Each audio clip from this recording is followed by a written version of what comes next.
Thank you for joining me. This is Katie Whitledge with the Beyond the Technique podcast. Never lose sight of your vision. Salon owners and leaders, I have my first time guest with longtime industry friend, Chris GALEO here. She is the founder of Grit and Grace Salon and now retreats, a transformational experience created for salon owners, leaders, and industry professionals who are ready to reconnect with their purpose, reset their mindset, and lead with greater clarity. With more than 2 decades in the beauty industry, Chris built her career behind the chair before stepping into salon ownership. What began as a passion for hair quickly evolved into something much deeper, which is developing teams, building culture, and learning firsthand what it truly means to lead. Her journey hasn't been a straight line, and she's here today to tell her story and bring you such encouragement as you embark yet on another half of 2026 together. Without further ado, help me welcome Chris GALEO. Welcome to Beyond the Technique. Thank you, Katie. I'm so honored to be here. I'm just totally humbled. I remember meeting you at an event and it just like immediately clicked with you. And I'm just really happy to be here. I'm happy to have you. We are kindred spirits. We have a lot in common and a lot of respect for one another. And you are in New York. So that's, you already have to have grit, like perfect name for your salon. But let's like start at the beginning for you so everybody can just get to know you. How did you get into the beauty industry from the beginning? So I actually graduated high school early. I ended up going to art school right after I graduated high school in January, and I got my associate's degree in fine arts. And while I was in college, I was working at a beauty hair salon doing makeup. They needed a makeup artist. They had just brought on a makeup line that they needed to sell. So I always loved makeup. So I started working there doing makeup, and the team there just kind of encouraged me to go to beauty school, and I finally did and loved it. I graduated beauty school. I worked in that salon for a little while, wanted more growth, and then I worked at another salon and I was like, I want to be a platform artist. So I wanted to be on stage. I wanted to bring education to hairstylists where it wasn't, because back then, this was like 28 years ago, there was no YouTube, Facebook, Instagram. It was like, how do we get education? We had to actually pay for a ticket to go somewhere to get advanced education. So I wanted to bring that to hairstylists in my area. So I ended up, you know, working for Redken for almost 10 years. Opened my first salon in 2006. I had no idea what I was doing. I was just a good hairstylist, had no business background. I had no business really opening a business. But with the dreams of every hairstylist, that's always what we wanted to do. So I had to learn everything along the way. And having the Redken background that I did, I had heard of a company called The Summit, and we ended up going to the summit and learning how to build our business and the stylists within it. So we worked with a coach afterwards that ended up helping us implement all of the systems and the structure that we do now. And we still follow some of the same systems to this day. We grew out of our first location and we opened another location in 2014, added a boutique, and just really decided that after a few years, the location that we were in and having the boutique wasn't the kind of foot traffic that we wanted. So, in order to gain more traffic, we needed to relocate. So, I found a spot in a little bit north of where we were, and it was another complete build out. Um, yeah, in 2014, I brought on my first shareholder in that company. And then 2019 opened, which was our third salon. Luckily, my husband's a contractor. He built out the whole entire thing from literally the ground up. And we had a boutique, and it was literally the best thing that I ever did. So that's where I am now. So yeah. Oh my gosh, what's been the best part of the journey and the hardest part of the journey for you so far? I mean, you said grit, and it certainly does take a lot of grit. This doesn't come, for the weak or the, what do they say, the faint of heart. You have to have a strong will behind everything that you do. I say the hardest part is the people, but the best part is the people, and the people and the relationships that I've grown to build over the years have just been amazing. I mean, throughout my whole Redkin career and just I still speak to some of these people that I've met 28 years ago. And, that's probably the best and the hardest.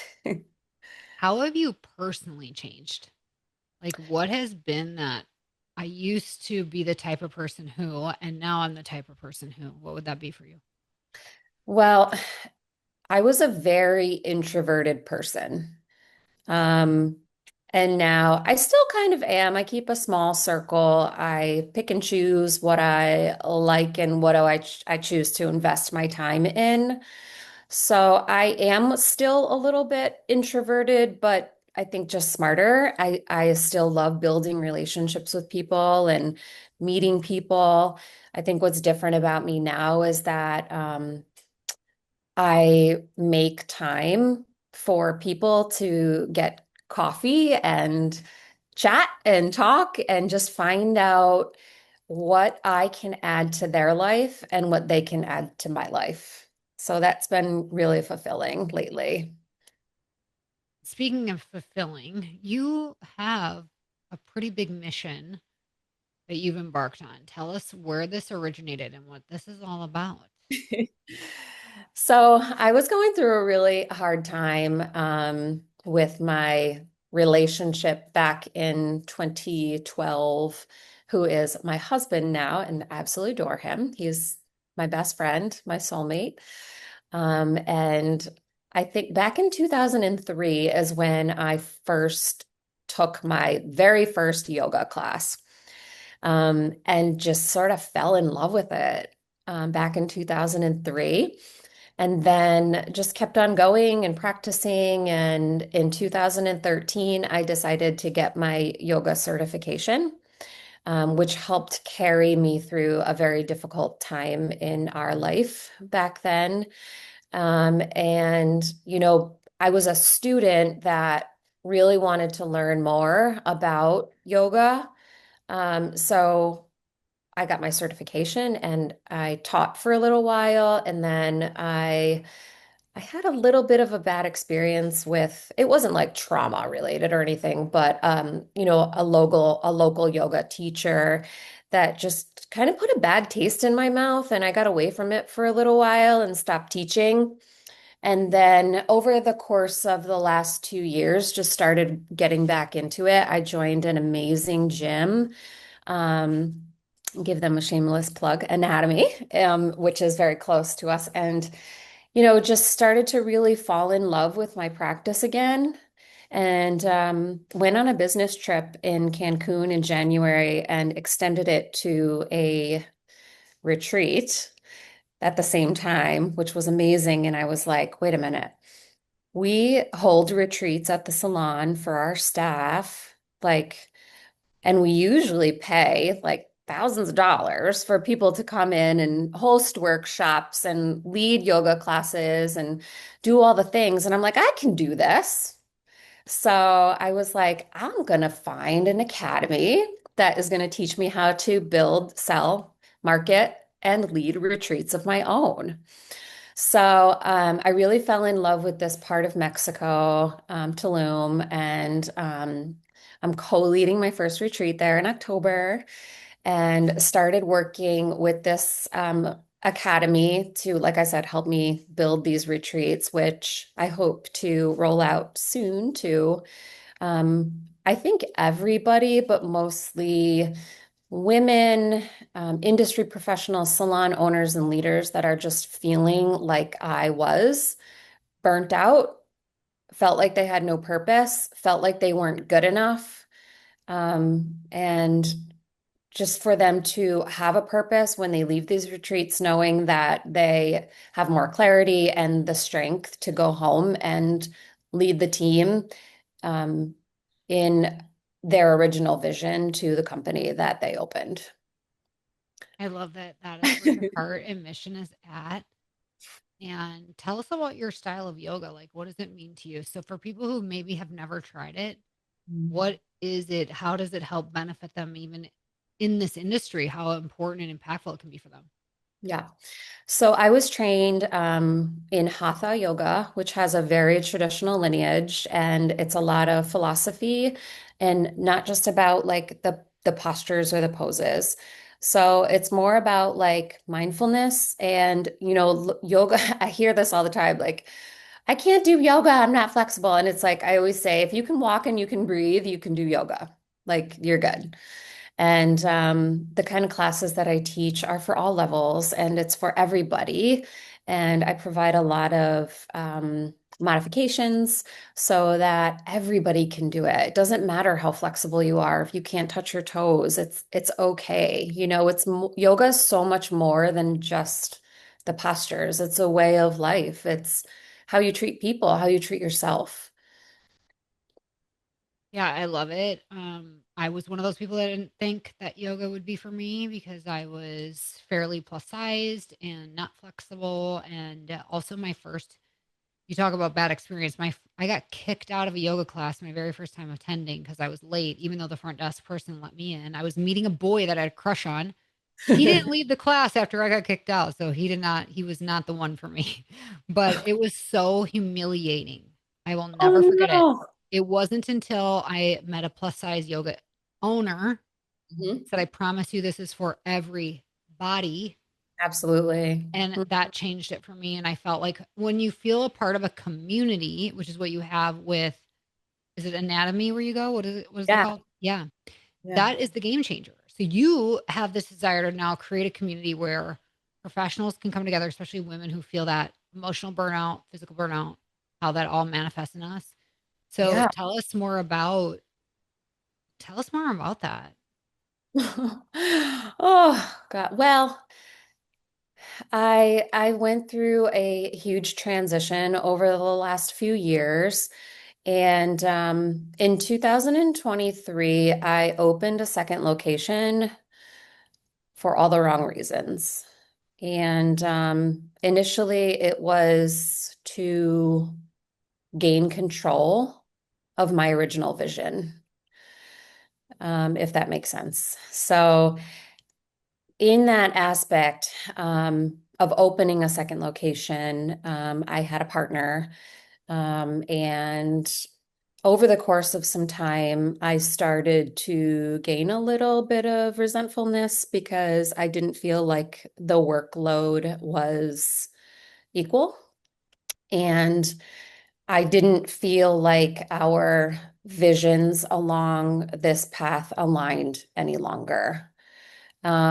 So, I was struggling with that, and I had taken a course called Little Voice Mastery, and it was a game changer for me. It was an 8-week long, very intensive course that I worked one-on-one with someone who really helped pull out of me what my original vision for my company was. And I think over the years, what had happened to me was I was just so worried about making everybody else happy that I lost myself along the way. I was like, it doesn't matter what I want. As long as you're happy, I'm good.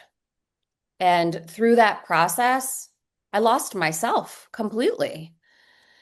So I had to make some really hard decisions that I knew could impact um, some of the things that have happened over the course of these last few weeks. And that was losing half of my staff. So I knew that that was a possibility that could happen. And, I would say about a year ago, I had to make the choice to either coach some of the people on my staff up or coach them out. Mm. And the ones that were no longer growing or no longer fit with my vision, um, I knew that they were going to coach themselves out. And that's exactly what happened. So it was hard. I think my ego got in the way of that as that transition happened. But at the end of the day, the freedom that I feel based on that happening is like exponential. Um, my leadership team now has been like a crucial part of leading the salon and walking this journey beside me and staying the path. And I'm just like so grateful for everything that's happened because Yeah. now I've gotten back to my true self and my vision and what I want for the future, not just for me, but for my family and for my staff. And every owner leader has that vision. And I like that you're speaking to alignment. And sometimes, as painful as it is, that might not be aligned any longer. But also, how did you, how does one discover their vision? Is that something we just have in our heart? We just need to like put it down on paper and have it in front of us. And I'd love to hear, what is your vision for Grit and Grace? Well, back in 2006, when I opened my first salon, my vision was like ridiculous. It was like, I want to have a salon where people can come and be artistic and don't worry about dress code. And I want to be able to pay for your health insurance. And who cares about time off? Like, take as much time off as you want. But overall, I just want it to be fun and I want it to be friendly and I want it to be artistic and I want people to have opportunities that I never had that I was starting to create for myself. And that was my original vision. And like, I know that some of those things now as a business owner are not realistic. Like, come on, unless you're like, you just monetarily can't financially pay for everybody to have health insurance inside your company. Some companies just, you can't afford to do that. But some of the things are realistic, like having fun and laughing and hey, if you want a dress code, great. If you don't want a dress code, that's fine too. If you like, at the end of the day, I think what I really wanted was for people, all people, like I don't care what color you are, what you believe in, who you sleep with at night. Like, that doesn't matter to me. Like, if you're a nice person that is a hard worker, you're welcome in my company, right? And that is something that was starting to get away from. And that was really important to me to come back to. So, I said, I said, you know what? Fun is important. I want you to be fun. I want you to have opportunities and I want you to be creative and artistic, but I want you to make a lot of money doing that. So, and that's what my vision has sort of transformed into today. I love that. And it's this inclusive, truly accepting environment because everybody wants to be fully known and yet still fully cared about and accepted. And that is everybody's heart. And as salon owners, we have the power and courage and ability to open up a space to provide that. And you Um, should see some of the people that are in my company now, how much they've flourished because they have that space too, and the comfortability without being judged.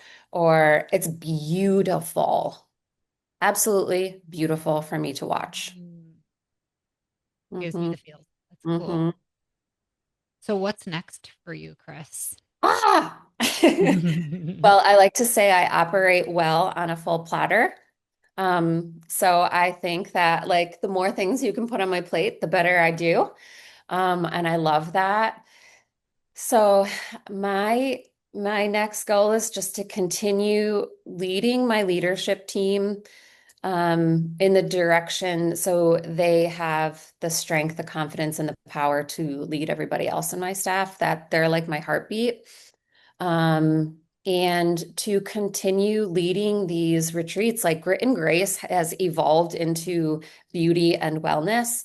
I have met with numerous yoga teachers, spiritual advisors, Reiki professionals, massage therapists, energy workers who want to come into this space and use it. And I'm just like obsessed with that. So we're like transforming Grit and Grace into a beauty and wellness place.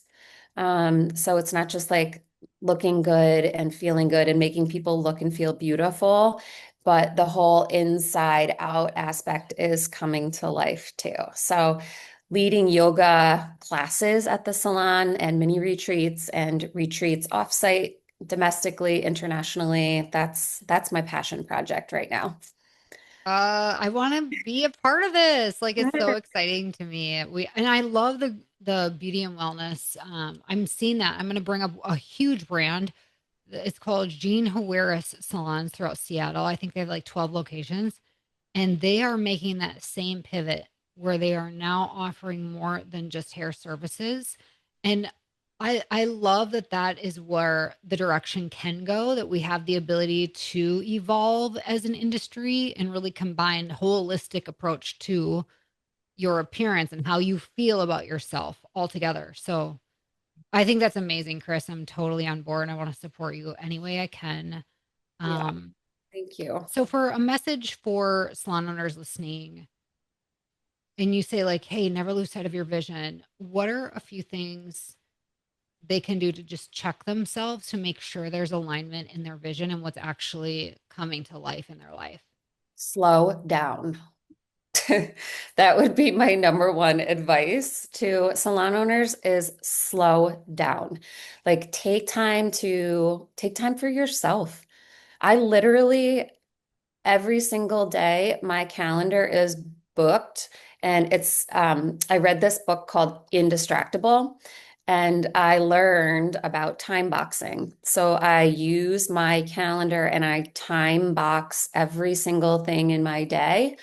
It's different than a checklist because you're actually placing a time according to your task. So instead of just like checking off your tasks, you're relating it to a certain amount of time that you're allotting to that task to get done. And it's not just like, oh, I'll just get this when, I'll just do this whenever. So I would say that has become a huge part of my success every single day. Like I schedule my workouts. That's like a non-negotiable. 6 a.m. I'm at the gym. And then, I come home, I do my meditation and my journaling, and that's all planned out in my schedule. So you have to make time for everything that's important to you. Yes. I just want to put this on you to think about. I think you could be someday a little voice mastery guide. So I don't know if you've ever thought about that, but that could be part of the progression. Maybe it's in the works. I don't know. But I love that you did that program. I haven't yet to do it. So you just kind of relit that for me. So thank you for sharing that. And I just appreciate your piece of advice on slowing down and really carving out intentional time to your schedule for yourself and for all the things you have on your plate. Because somebody like you who's like, I like a full platter, but you could easily get like add on, but it's got to be in alignment with your vision. So I really appreciate that piece of advice. Any final words of encouragement for everybody listening today, Chris?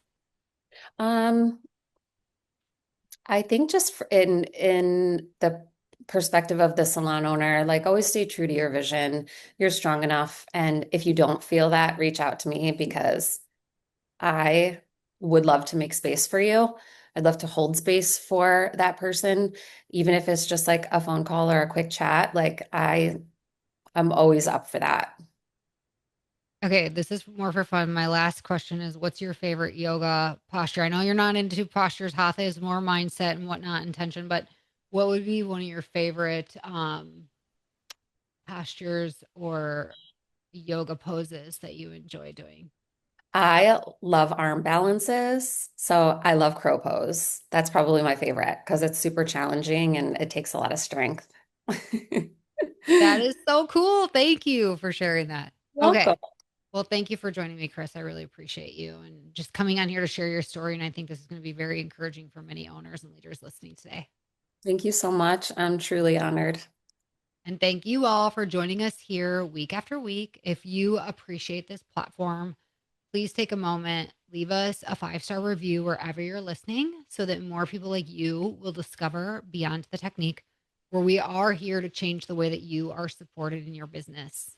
Until next time, have an awesome day and stay strong.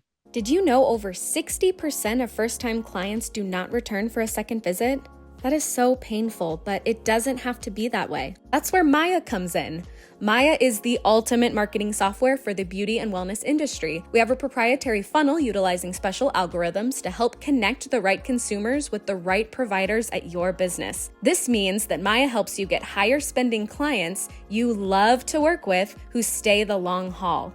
If you want to increase your revenue, increase your client count, increase your average ticket, and increase your new client retention, then you need Maya. Go to joinmaya.com to set up your own personal virtual tour and see why over 500,000 consumers have trusted Maya and the businesses we work with to find their perfect beauty and wellness pro. We promise you will love Maya.